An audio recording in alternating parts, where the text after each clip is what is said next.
Do you have PCOS, and not only do you want to get pregnant, but do you also want to feel healthy? If that's you, then welcome to the PCOS Fertility Health Podcast. Hi, I'm Dr. Angela Potter, an integrative PCOS fertility specialist, and I'm here to share with you the tools that you need to help your body get prepped for baby. Let's go. Welcome.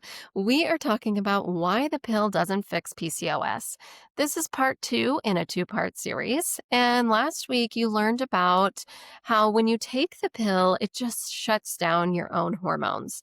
It doesn't actually do anything to balance them out and set you up to be prepped for baby. This week, we are talking about how the pill is focused on doing one thing and one thing only, which misses the bigger picture of why you aren't pregnant yet. We are going to dive into even more details, but I wanted to share some kind words that somebody wrote about their time working with me. And she writes, "Working with Dr. Angela has been incredibly eye-opening. We have been meeting one-on-one for a few months, and I have learned so much about how to support my hormones and get my body to a place of balance. The individualized attention has been so valuable as we work towards readying my body for a healthy pregnancy in the future." Thank you so much to this person for sharing these words. I just am so excited to see the transformation that you have experienced over the time that we've worked together. And I want you to know, that you listening, is that individualized attention is one of the strongest values of my practice and has to be at the core of success when it comes to PCOS. Honestly, I've been in practice for over 10 years now. And when it comes to PCOS, that is the golden ticket, is getting individualized attention on what is going on with your body. A one-size-fits-all approach just doesn't work with PCOS. All right, so let's jump into talking about the pill and PCOS. This is our second part of the series, and talking about how the pill doesn't create this fertile abundance in the body. In fact, the pill is only doing one thing. It is acting as that synthetic estrogen and progesterone in the body to shut everything down. Everything as far as your own estrogen and progesterone levels in the body. So we talked about this last time as well, that birth control was made for just that. It was to stop the woman who was taking it from getting pregnant. So it just shuts down that fertile process. It moves everything away from being in that place of wanting to get pregnant. It's just synthetic progesterone and synthetic estrogen that's going inside the body to say, hey, we've got things covered. We're going to take over for a while. But what if you have a thyroid issue? What if you're on the pill because your doctor told you that this is the ticket, this is what fixes irregular periods with PCOS, and so the pill is the one answer for that? But what if you have a thyroid issue? What if you have Hashimoto's, which is an inflammatory autoimmune condition of the thyroid, and that inflammation is actually what's keeping you from ovulating and getting pregnant? Sure, you're having irregular cycles and you need to fix that, but you have this thyroid issue that has gone completely undiagnosed, and you're just being told that the pill is the answer. Can the pill actually support your thyroid? Can the pill reduce inflammation so that the antibodies that are elevated with Hashimoto's are gone? No, the pill doesn't do anything for the thyroid. It doesn't help with lowering inflammation. It is just a pill full of synthetic hormones meant to keep you away from getting pregnant. Now, it's not like the pill is bad. I don't want to be painting that picture. What I am specifically talking about is when the pill is used as a fix for PCOS. There are many reasons why somebody would take the pill, with PCOS, without PCOS, whatever. The pill has its place and its time, absolutely. But what we're talking about is when it's being used as a fix for PCOS. And so if you've got irregular cycles and you're being told that the pill is going to fix that, but your irregular cycles are actually coming from your thyroid issues, the pill is not going to do anything to support that, to get your thyroid working as it's supposed to be, moving you forward to a fertile body.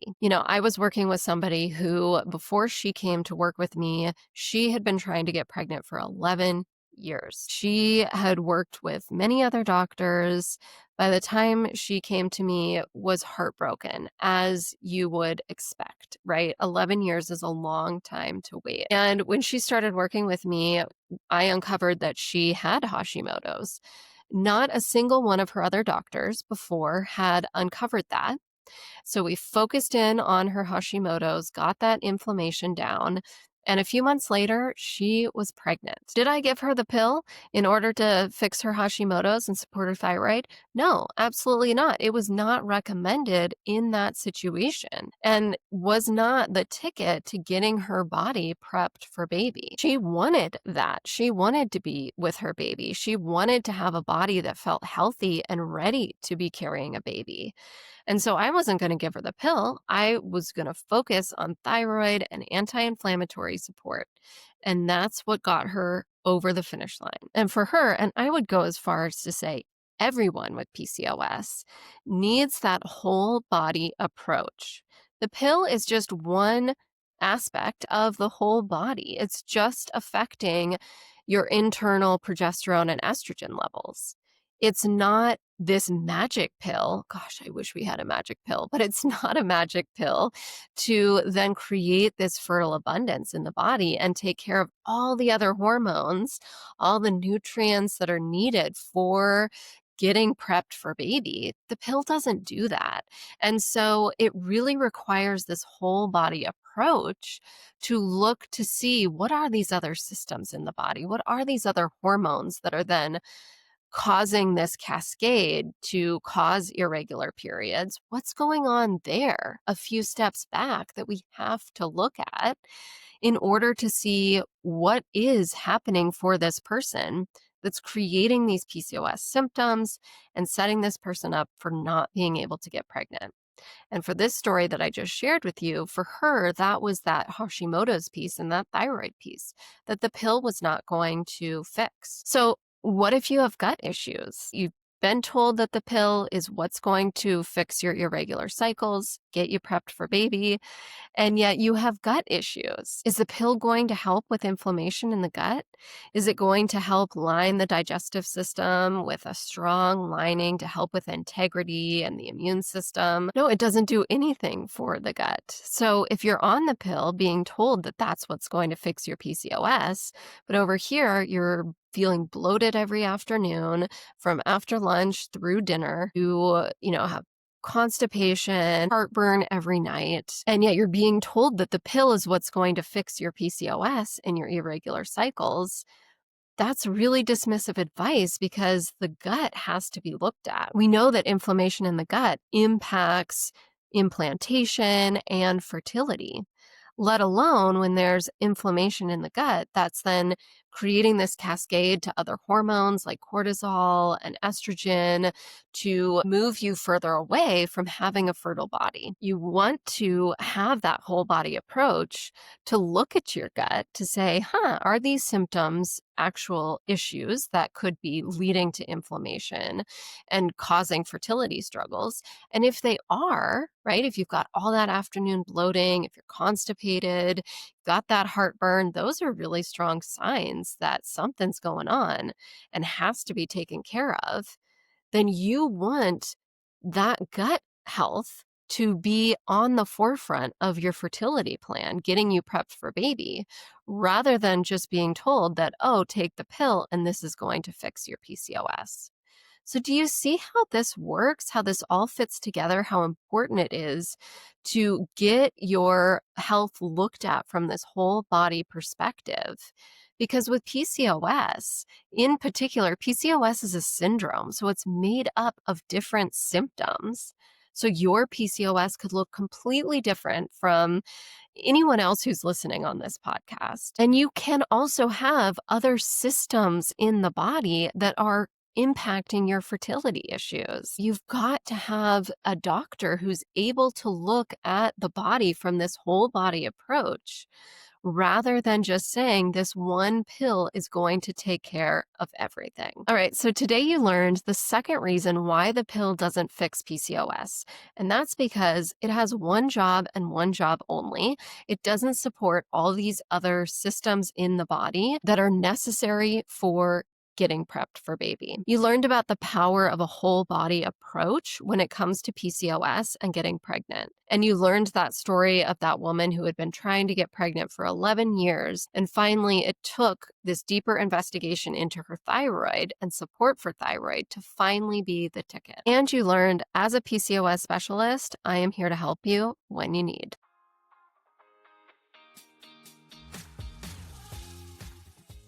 It is possible to get regular periods and to ovulate on your own when you have PCOS. I see this all the time in my practice, and women with PCOS are getting pregnant every single day, and you could very well be next. Hold on to that as you go forward today. If you want to support this podcast, you can leave a 5-star review on Apple Podcasts or simply share this episode with your friends.